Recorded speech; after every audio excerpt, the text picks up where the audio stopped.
C.S. Lewis once wrote, "Faith is the art of holding on to things your reason has once accepted, in spite of your changing moods." There will be moments in life when fear whispers louder than faith, when uncertainty overshadows confidence, and when waiting on God feels like standing in the dark.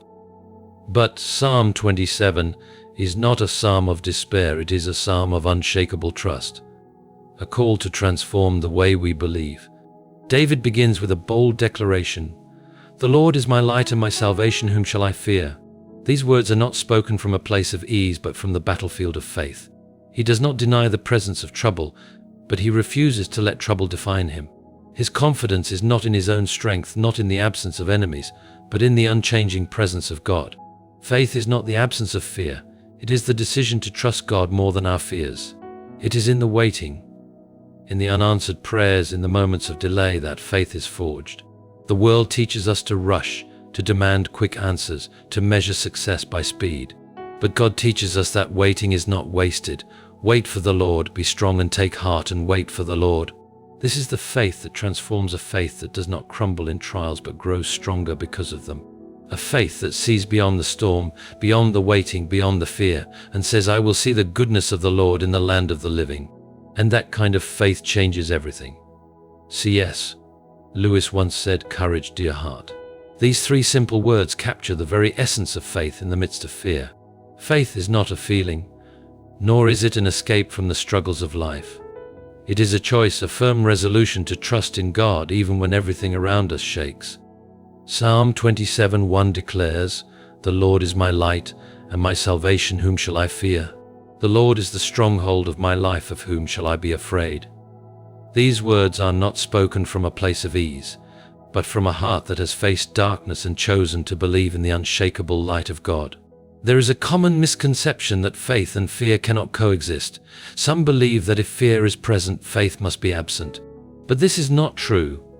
Fear is a natural human emotion. It signals danger. It warns us of uncertainty. It reveals the unknown. Even Jesus in the Garden of Gethsemane felt the weight of sorrow and anguish, Matthew 26:38. Yet, faith does not require the absence of fear, it requires that we do not surrender to it. Lewis beautifully illustrates this in the Screwtape Letters, where the demon Screwtape warns that real faith is not tested in moments of comfort, but in times of darkness when God seems distant, yet we choose to trust Him still. David, the writer of Psalm 27, was no stranger to fear. He was pursued by King Saul, threatened by enemies, and faced betrayal from those closest to him. And yet he boldly proclaimed that the Lord was his stronghold. This is not a faith that denies reality, but a faith that transforms reality. In Isaiah 41:10, God reassures his people, "So do not fear, for I am with you. Do not be dismayed, for I am your God. I will strengthen you and help you. I will uphold you with my righteous right hand." The promise is not that fear will never come, but that in the presence of God, fear will never have the final word. In Mere Christianity, Lewis describes faith as an act of will, something that must be practiced and reaffirmed daily, even when emotions waver. He argues that faith is not merely believing when things are easy, but holding on to what is true, even when circumstances scream otherwise. This is the kind of faith Psalm 27 calls us to, one that sees fear but does not bow to it. The world will always present reasons to fear, uncertainty, suffering, loss. But faith is the anchor that holds us firm. It is choosing to walk forward even when we do not see the path ahead. It is the confidence that, though the night is dark, the morning light is coming. And in that light, fear loses its power. C.S. Lewis once wrote in The Weight of Glory, "I am sure that God keeps no one waiting unless he sees that it is good for him to wait." There is something profoundly difficult about waiting, especially when we are waiting on God. Psalm 27:14 tells us, "Wait for the Lord, be strong and take heart, and wait for the Lord." This is not a passive suggestion, but a command. Faith is not just about believing in God's power, it is about trusting His timing. And trust is forged in the waiting. We live in a world that despises waiting. Everything is instant food, instant results, instant gratification. But God does not operate on human timelines. Abraham was given a promise, but had to wait 25 years for Isaac. Genesis 21:5. Joseph had a dream but endured years of slavery and prison before it came to pass. Genesis 50:20. Even Jesus, the Son of God, waited 30 years before beginning his ministry. Why? Because waiting is not a delay, it is preparation.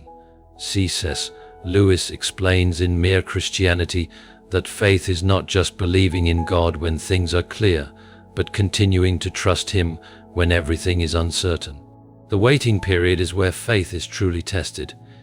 It is easy to have faith when answers come quickly, but what about when heaven seems silent? What about when the breakthrough does not arrive when we expect it? The psalmist tells us to be strong and take heart, because waiting is not about sitting idly. It is about strengthening our trust in God's goodness. Isaiah 40:31 gives us a promise. But those who wait on the Lord shall renew their strength. They shall mount up with wings like eagles. They shall run and not be weary. They shall walk and not faint. Strength is not lost in the waiting, it is renewed. Every moment of delay is a moment where God is shaping us, refining us, preparing us for what He has already planned. The waiting season is not a wasted season. It is where faith becomes unshakable. Lewis often described faith as a journey, not a single moment. In The Problem of Pain, he writes, "We are not necessarily doubting that God will do the best for us. We are wondering how painful the best will turn out to be." This is the heart of waiting, learning to trust that God's best is truly best, even when we do not understand it. Many people abandon faith in the waiting season. They mistake God's silence for absence. But just as a teacher is silent during a test, God is still present even when we cannot hear Him. The question is not whether God will act. The question is whether we will trust Him while He is working. Those who wait on the Lord do not just receive an answer, they receive transformation. They are strengthened, renewed, and refined. And when the answer finally comes, they are ready to receive it. C.S. Lewis once wrote in The Horse and His Boy, "Hardship often prepares an ordinary person for an extraordinary destiny." This truth is echoed in Psalm 27:5, "For in the day of trouble He will keep me safe in His dwelling. He will hide me in the shelter of His sacred tent and set me high upon a rock." Faith is not tested in comfort. It is tested in difficulty. And it is in these moments of struggle that God is not absent. He is actively working to strengthen us. Trials are not obstacles to faith, they are the training ground for it. Look at the life of David. Before he ever became king, he was anointed and then sent back to the fields. He was hunted by Saul, forced to hide in caves, and betrayed by those he trusted. Yet through it all, his faith in God deepened. This is why he could boldly declare that God would be his refuge in times of trouble. He did not speak from theory, but from experience. In Mere Christianity, Lewis explains that faith is like a muscle. It must be stretched and tested to grow stronger. If everything came easily, faith would remain weak, but God, in His wisdom, allows trials to shape us. James 1:2-4 tells us, "Consider it pure joy, my brothers and sisters, whenever you face trials of many kinds, because you know that the testing of your faith produces perseverance. Let perseverance finish its work so that you may be mature and complete, not lacking anything." One of the greatest lies we believe is that God's presence means the absence of struggle. But this is not true. Shadrach, Meshach, and Abednego still went into the fiery furnace, but God was in the fire with them. Daniel 3:25. Paul still endured shipwrecks, beatings, and imprisonment, but God used every hardship to advance the gospel. 2 Corinthians 11:23-28. Even Jesus, in his final moments on the cross, faced suffering. Yet, through his pain came the greatest victory.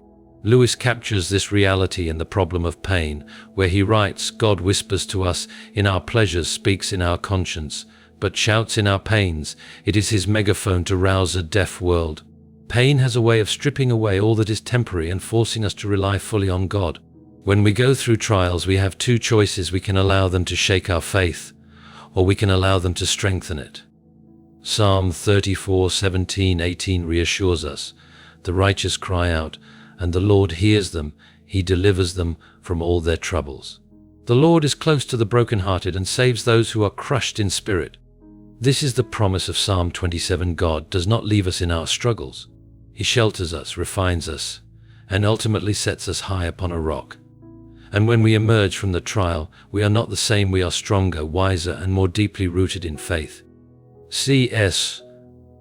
Lewis once wrote in the Screwtape Letters, "The more often he feels without acting, the less he'll be able ever to act, and in the long run, the less he will be able to feel."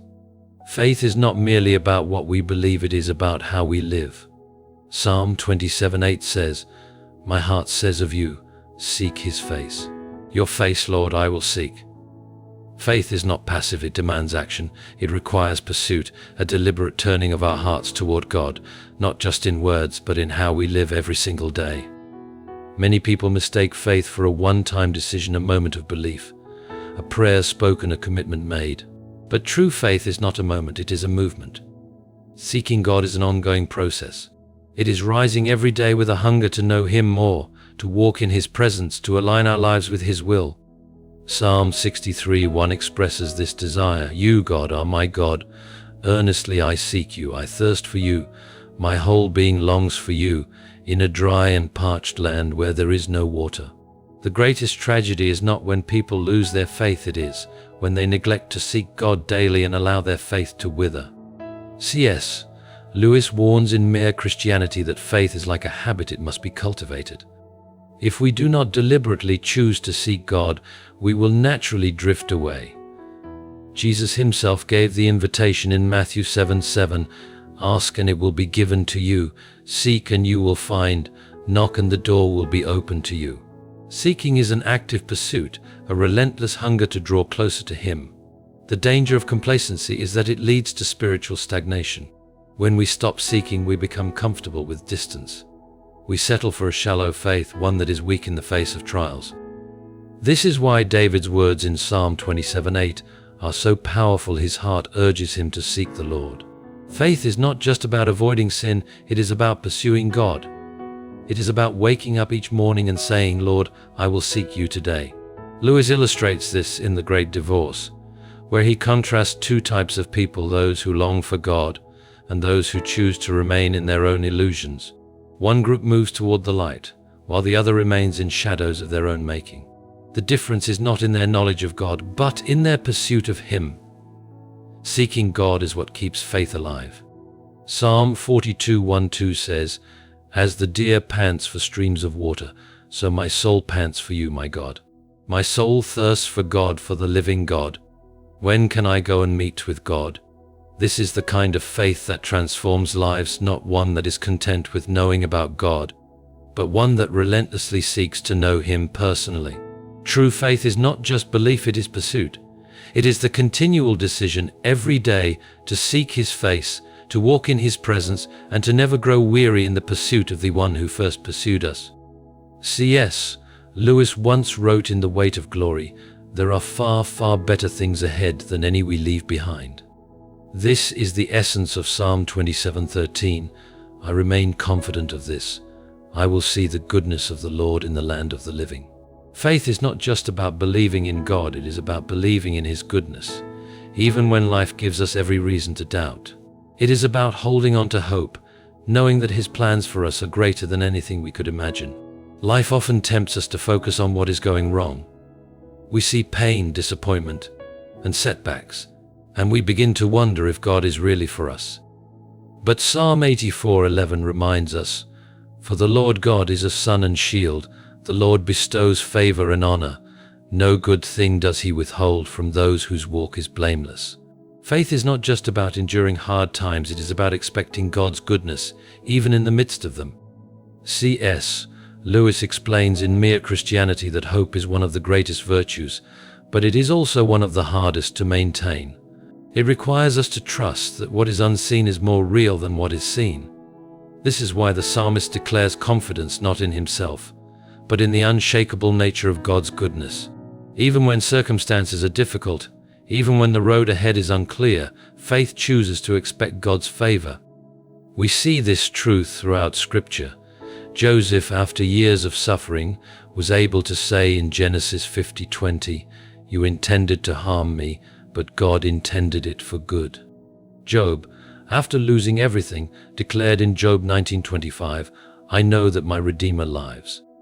Paul, writing from prison, said in Philippians 1:6, "He who began a good work in you will carry it on to completion." These were not people who lived easy lives, they were people who refused to stop believing in God's goodness. But here is the key: faith is not just about seeing God's goodness in eternity. Psalm 27:13 says we will see it in the land of the living. This means God's favor is not just for heaven, it is for here and now. Even in the darkest times, His goodness is present. Romans 8:28 confirms this. And we know that in all works things God the good of those who love Him. Lewis captures this beautifully in The Last Battle when he writes, "All their life in this world, and all their adventures had only been the cover and the title page. Now at last they were beginning chapter 1 of the great story which no one on earth has read, which goes on forever, in which every chapter is better than the one before. The goodness of God is not just behind us, it is ahead of us." Faith is choosing to believe that no matter what happens, God is still good. It is deciding to wake up every morning with expectation, knowing that His plans are greater than our struggles. It is holding on not because we see the answer yet, but because we trust the one who holds the future. C.S. Lewis once wrote in Mere Christianity, "Faith, in the sense in which I am here using the word, is the art of holding on to things your reason has once accepted in spite of your changing moods." This is the essence of perseverance in faith. Psalm 27:14 says, "Wait for the Lord, be strong and take heart and wait for the Lord." Faith is not just believing in God's promises, it is the endurance to keep believing when everything around us tells us to give up. It is standing firm in the waiting, knowing that God is always faithful, even when the answers have not yet come. The greatest test of faith is not in moments of victory, but in seasons of silence. When prayers seem unanswered, when struggles persist, when the path ahead is uncertain, faith is not about feeling strong, it is about choosing to trust. Isaiah 40:31 reminds us, "But those who hope in the Lord will renew their strength. They will soar on wings like eagles, they will run and not grow weary, they will walk and not be faint." Endurance in faith is not about our strength, it is about leaning on God's strength. C.S. Lewis illustrates this in the Screwtape Letters, where the demon Screwtape warns that the most dangerous Christians are not the ones who feel close to God, but the ones who continue to trust Him when they feel nothing at all. That is the kind of faith that shakes the enemy, the kind of faith that refuses to give up even in the darkest moments. Job demonstrated this when he declared in Job 13:15, "Though He slay me, yet will I hope in Him." True perseverance is holding on even when there is no visible reason to do so, except for the character of God Himself. David, the author of Psalm 27, understood this. He had been anointed king, yet spent years running for his life.